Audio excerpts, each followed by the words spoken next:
முடித்து, இது பதவி கிடையாது, பொறுப்பு. பொறுப்புக்கு வந்த ஒவ்வொரு நாளும் தாய்மார்களுக்கும் தமிழுக்கும் முதலிடம் கொடுத்து இதோ உங்கள் முன்னால் உரையாற்ற வருகிறார் மாண்புமிகு தமிழ்நாடு முதலமைச்சர் அண்ணன் தளபதி சி ஜோசப் விஜய் அவர்கள்.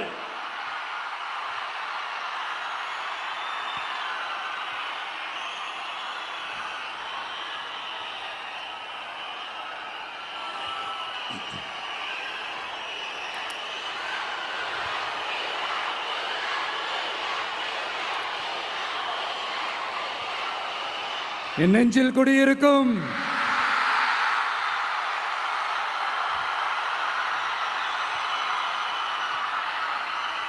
தமிழக மக்கள் உங்கள் அனைவருக்கும் என்னுடைய வணக்கமும் என்னுடைய நன்றிகளும்.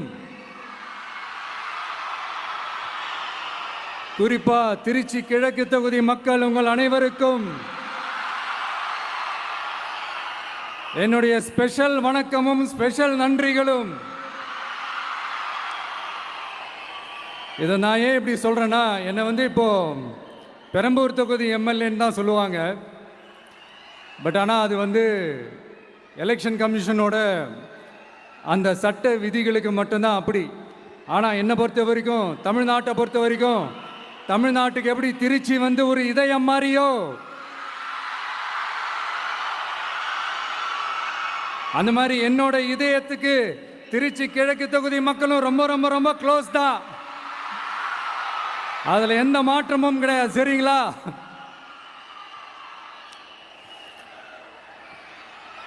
ஆட்சிக்கு சில வாரங்கள் கூட ஆகலை. 6 மாதம் அமைதியாக இருப்போம்னு சொன்னவங்களாம் 6 நாள் கூட அமைதியாக இருக்க முடியல. ஆட்சிக்கு 1/2 மணி நேரத்திலே ஆரம்பிச்சிட்டாங்க. பாவம், ஒரு கல்யாண வீட்டிலலாம் போய் புலம்பிட்டு இருக்காங்க. நான் சொன்னதெல்லாம் நடக்குதா? 1 by 1 எல்லா புலம்பல்ஸும். அது மாதிரி இத்தனை வருஷமா மாற்றி மாற்றி உங்களை ஏமாத்திக்கிட்டு இருந்த இந்த 2 பேரையும் வேண்டாம்னு சொல்லி ஒதுக்கிட்டு உங்களுக்காக உண்மையா உழைக்க வந்த உங்க விஜய, உங்க அண்ணனை, உங்க தம்பிய முதல் அமைச்சரா இல்ல முதல் சேவகனா ஆக்கியிருக்கிறீங்க. தலை வணங்கி ஒட்டுமொத்த தமிழக மக்களுக்கும் இந்த நேரத்தில் என்னுடைய நன்றியை தெரிவிச்சுக்கிறேன். இந்த நேரத்தில் எங்களுக்கு ஆதரவு தெரிவித்த அத்தனை இயக்கங்களுக்கும், அத்தனை இயக்கத்தின் தலைவர்களுக்கும் மீண்டும் என்னுடைய நன்றியை தெரிவிச்சுக்கிறேன்.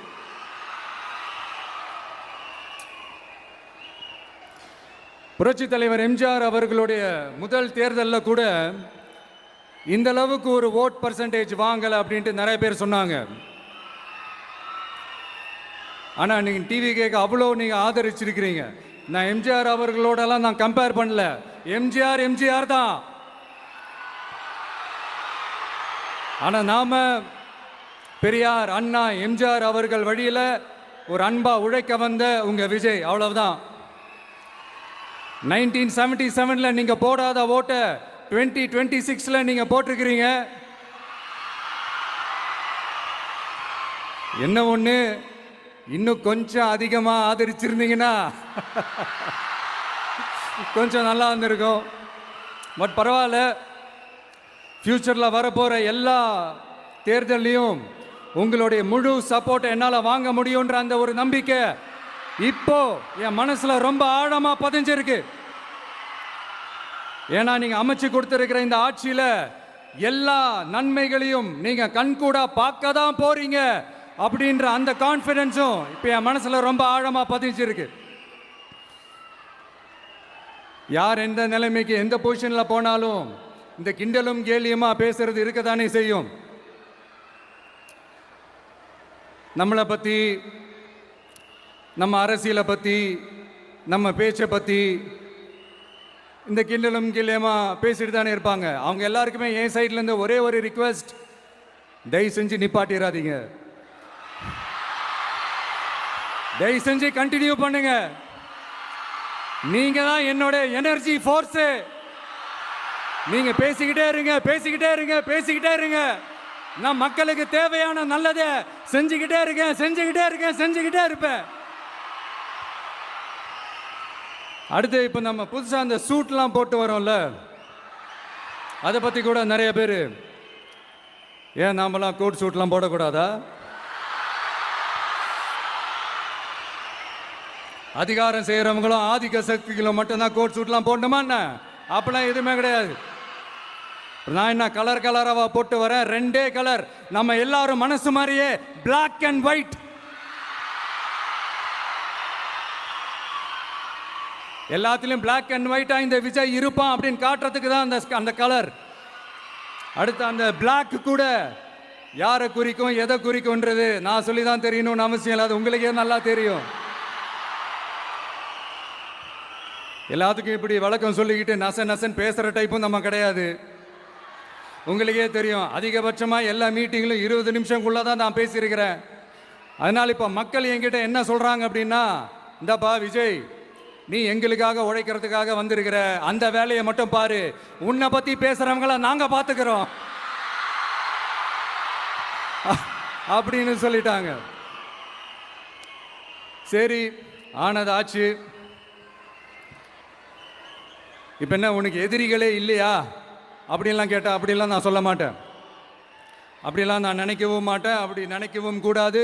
இப்பவும் சொல்கிறேன், அரசியல் ரீதியாக சொல்கிறேன், 2 பேருக்கு நடுவில் தான் போட்டியே. ஒன்று, இன்னொன்று எஸ், ஒன்று டிவிகே, இன்னொன்று டிஎம்கே. இதுக்கு நடுவில் வேற யாருக்கும் எந்த வேலையும் கிடையாது. ஏதாவது இருக்குன்னு சொல்றீங்க? எலெக்ஷனுக்கு முன்னாடியும் அவங்களுக்கு ஒரு வேலையும் இல்லை, இப்ப எலெக்ஷனுக்கு அப்புறம் சுத்தம். ஆனா இந்த திமுகவும் மற்றும் பலரும் ஒன்னா சேர்ந்துக்கிட்டு இந்த விஜயோட ஆட்சி வந்துடக்கூடாதுன்னு சொல்லி ஒரு கூத்து ஒன்று பண்ணாங்களே, அந்த கடைசி 5 நாள், அடாடாடாடாடா, நமக்கெல்லாம் ஓஹோ இப்படியெல்லாம் கூட நடக்குமோ என்ன கூத்துங்கிறீங்க. ஆனா ஃபியூச்சர் என்னவா இருக்குன்றதை மட்டும் இப்ப நான் சொல்றேன். உங்களுக்காக உண்மையா உழைக்க வந்த இந்த விஜயா, இல்ல இந்த விஜயோட ஆட்சி அமைஞ்சிடக்கூடாதுன்னு தடுக்க நினைச்ச ஸ்டாலின் சாரா, அவ்வளவுதான். இதுக்கு நடுவில் வேற யாரும் எந்த அல்லு சில்லும் உள்ள வந்து நம்மளை தடுக்கிறதோ எதிர்க்கிறதோ ஏதாவது பண்ணாங்கன்னா நிர்வாகம் அதுக்கு பொறுப்பில்லை ராஜா, நிர்வாகம் அதுக்கு பொறுப்பில்லை. ரிசல்ட் என்னவா வரும்ன்றது அது உங்களுக்கே நல்லா தெரியும். நம்மளை ஏளனமா பேசுறதா நினைச்சு நினைச்சு அவங்களே அவங்களுக்கு ஆப்பு வச்சுக்கிறாங்க. திமுக நம்மளை தடுக்க, திமுக நம்மளை எதிர்க்க, திமுக நம்மளை அவமானப்படுத்த அத்தனையும் நமக்கு நன்மையே.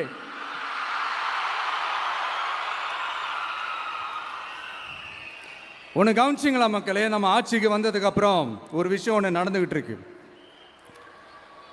இது இந்த ஜென்சி தலைமுறையை அட்ராக்ட் பண்றதுக்காக இங்கிலீஷ் தமிழ் கலந்த அறிக்கை, அது சொல்ல வந்த நினைச்சிங்களா? அந்த காமெடி எல்லாம் கிடையாது. அடுத்து இந்த ரியாலிட்டியை மறந்துட்டு இந்த ரீல்ஸ் போடுறது, அது சொல்ல வந்தீங்களா? அந்த காமெடியும் கிடையாது. இது சீரியஸாக ஒரு விஷயம் நடந்துக்கிட்டு இருக்கு. முன்னெல்லாம் சட்டசபையில் யார் பேசுனா நமக்கு என்ன, யார் அடிச்சுக்கிட்டா நமக்கு என்னன்னு இருந்த கூட்டம்லாம் இப்போ சட்டசபையில் என்ன நடக்குது, என்ன பேசிக்கிறாங்கன்றது ரொம்ப உன்னிப்பாக கவனிக்கிறாங்க. கவனிச்சிங்களா? திமுக ஸ்டைல்லையே சொல்லணும்னா ரீல்ஸ் போட்ட கூட்டம்லாம் இப்போ நியூஸ் பார்த்துக்கிட்டு இருக்கிறாங்க. அதில் நமக்கு சந்தோஷம் தான், பெருமை தான். நம்மளுடைய யங்ஸ்டர்ஸ், நம்ம பெண்கள் எல்லாம் அந்த அரசியல் என்னன்னு தெரிஞ்சுக்கணும், அந்த அரசியல் என்னன்னு புரிஞ்சுக்கணும்னு அப்படி ஒரு விழிப்புணர்வு ஏற்பட்டிருக்கு. அதில் எங்களுக்கு சந்தோஷம் தான். இதெல்லாம் யாரால நடந்திருக்கின்றது நான் சொல்லி தான் உங்களுக்கு தெரியணும்னு அவசியம் இல்லை, அது உங்களுக்கே நல்லா தெரியும். இப்படிப்பட்ட நம்ம தெய்வங்களை, இப்படிப்பட்ட நம்ம மக்களை தற்குறின்றது இன்னமும் சொல்லிக்கிட்டு இருக்கிறாங்க. நான் காஞ்சிபுரத்தில் சொன்னதை தான் இங்கே நான் திரும்பவும் ரிப்பீட் பண்ணுறேன். நீங்கள் தற்குறின்னு சொன்னீங்களே, அவங்க தான் உங்களோட அரசியல் வாழ்க்கையே ஒரு கேள்விக்குறி ஆக்கி இருக்கிறாங்க. கேள்விக்குறி ஆக்கிட்டாங்க, இன்னமும் ஆக்க போறாங்க. அன்னைக்கு நான் சொன்னப்போ சிரிச்சவங்களாம் இன்னைக்கு என்ன பண்ண போறாங்களோ? உண்மையை சொன்னாதான் அந்த கூட்டத்துக்கு கசக்குமே. உண்மையிலே நீங்க மக்கள் மனசை புரிஞ்சு வச்சிருந்தீங்கன்னா நீங்க இப்படி மக்களை தப்பாவே பேசியிருக்க மாட்டீங்க. அது என்ன, அப்புறம் அரசியல் புரிதல் இல்லாம மக்கள் நமக்கு ஓட்டு போட்டுட்டாங்களாம். இந்த கவர்ச்சியில மயங்கி மக்கள் நமக்கு ஓட்டு போட்டுட்டாங்களா? நான் என்ன, சரி விடுங்க.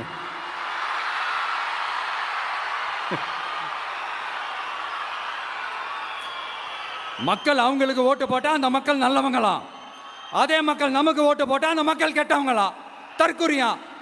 இதே மக்கள் தான் இத்தனை வருஷமா உங்களுக்கு ஓட்டு போட்டுட்டு இருந்தாங்க. உங்களுக்கு மட்டும் என்ன, வேற ஏதாவது பிளானட்ல இருந்து குதிச்சு ஓட்டு போட்டு போனாங்களா? தற்குறியாமா? தற்குறி நல்லா வருது, வேணான்னு பாக்குறேன்.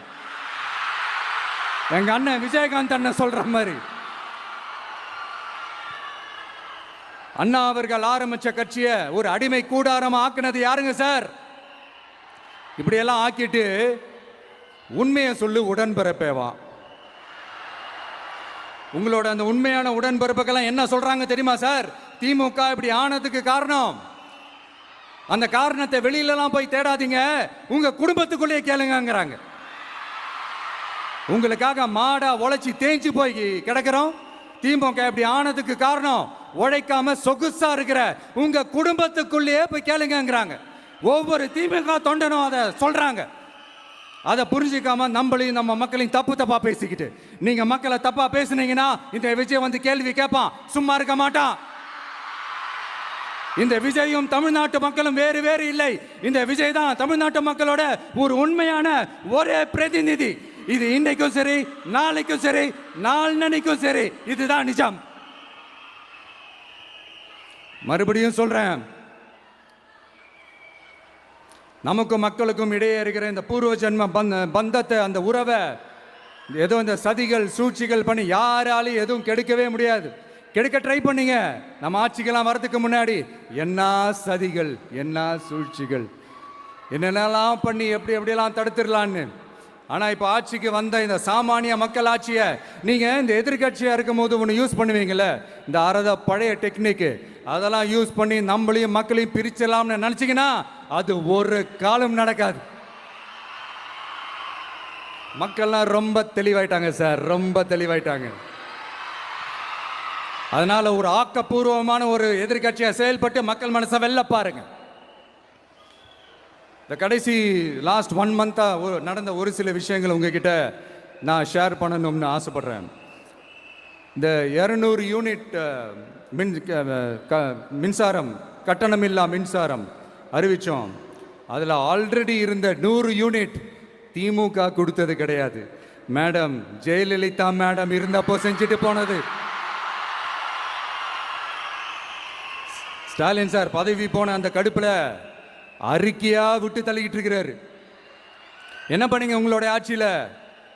மக்கள் பணத்தை, டாஸ்மாக்ல இருந்து அடிச்ச அந்த பணத்தை, ஊழல் செஞ்ச அந்த ஃபைல க்ளோஸ் பண்றதுக்கு அலையா அலைஞ்சிங்க. ஆனா இந்த விஜய் மக்களுக்கு தொந்தரவா இருக்கிற அதே டாஸ்மாக க்ளோஸ் பண்ணா.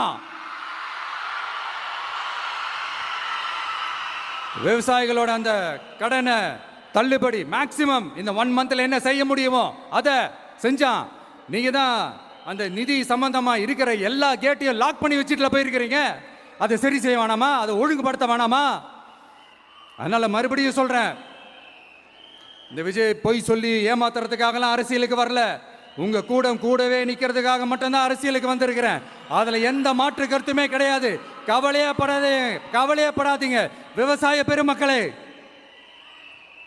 அடுத்து இந்த சட்டம் ஒழுங்கு, அது சரியில்லை இது சரியில்லைன்னு சொல்லி திமுகவும் மற்றும் பலரும் மாறி மாறி கூவுறீங்க. நான் ஒன்று கேட்குறேன், இந்த மாடல் அரசுன்னு சொல்றீங்களே, அதில் என்ன செஞ்சு வச்சுட்டு போயிருக்கீங்க? ஒரு ஊர் விடாம, ஒரு தெரு விடாம போதைப் பொருள் கலாச்சாரம் அப்படியே ஸ்ப்ரெட் ஆகி கொட்டி கிடக்குது. அது அப்பவே இனிஷியல் ஸ்டேஜ் அதை நீங்க கண்ட்ரோல் பண்ணியிருந்தீங்கன்னா இத்தனை பெண்களை இழக்க வேண்டிய ஒரு சூழ்நிலை ஏற்பட்டிருக்குமா? எல்லாத்தையும் பண்ணிட்டு பழிய தூக்கி ஏன் மேல போடுறாங்க? நீங்க என்ன பழி நம்ம மேல போட்டாலும் மக்கள் நிம்மதியா வாழக்கூடிய அந்த செயலை கண்டிப்பா இந்த விஜய் செஞ்சு தான் காட்டுவான்.